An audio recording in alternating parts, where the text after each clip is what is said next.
Hey everybody, thanks for joining me out in the garden today on Outside with Jeff. Today on this perimeter garden, we're going to be planting some more winter squash. This time we'll be planting Long Island cheese pumpkin. Now this seed is from MiGardner, and I have three primary seed suppliers: Hoss Tools, MiGardner, and Everwild Farms, which is located on eBay. And this variety I bought from them about a month or two ago. I've just been waiting for the weather to turn for the warmer so I get some better seed germination rates, and that time has happened. We're in middle of May, 14-day forecast looks great, soils are warming up, so it's time to get these seeds in the ground. Now I've already done the bed prep. I've already turned this soil last week, I've hoed it, I've raked all the clods up, so now I have a good smooth seed bed. I've already planted 3 or 4 other varieties of winter squash, so now I'm just going to move on down the row. Seed spacing, or the plant spacing, is there's an error on the seed pack. It says 4 inches, but all my winter squashes I like to plant about 3 foot apart. They are very prolific, the vines are very vigorous, they grow everywhere, and in order to get good ventilation and a good crop, you want to make sure you give them plenty of space so that they don't compete for nutrients and that they do a lot better with disease and insect pressures. Now this, I'm going to read you a little bit about this variety. It says that it's cold tolerant, stores for 90 to 100 days, and it gets 6 to 10 pounds each. It's an heirloom variety, so you can save your seeds from it. It says the pumpkins are ready to harvest when they become a light creamy orange color and when they get the ideal size and shape. So these are like the Cinderella type pumpkins. They're going to be a flat and squatty size. They have a lot of flesh on them, and I think these are going to make great soup and just roasted squash. That's what we like to do with our winter squash around here. They make a great copycat Panera autumn squash soup. So I see where my last squash planting was. I'm going to come about 3 foot over, about 1 foot, 2 foot, 3 foot. Doesn't have to be exact. Approximately is fine. I'm going to go 2 seeds per hole, just like I'd said in previous videos.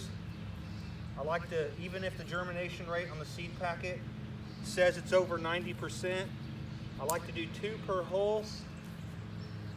You can always come back and thin later, but these seeds are going to take 5 to 7 days to germinate, and you're not going to want to waste time 7 days later if you don't have a seed come up. You don't want to waste that 7 days, so I'd rather just put 2 seeds in now, and then if I have to thin, I'll come back later. So there's 1, 2, 3. I'm going to go back here, or about here. Doesn't have to be exact, like I said. If it's 30 inches, you're fine. If it's right on 3 foot, you're good. I wouldn't recommend going over the 3 foot, because then you're just wasting garden space. Last year I planted them on 2 foot spacings, and it was a little too snug. So I would make sure to go at least a little more than 2 foot for sure. These variety, like it said that they'll store for 100 days. However, I grew butternut last year and kabocha, and they both said that they'd only store for about 3 or 4 months, and I was able to get 9 months out of them. So I think it's really more about your growing condition and the condition of the fruit whenever it's harvested, or the squash. I'm going to go 1 more hill of these. We're going to do 5 hills. And once again, hill is just a loose term. I'm planting these on flat garden ground. I'm not building up a hill, but I just call them hills.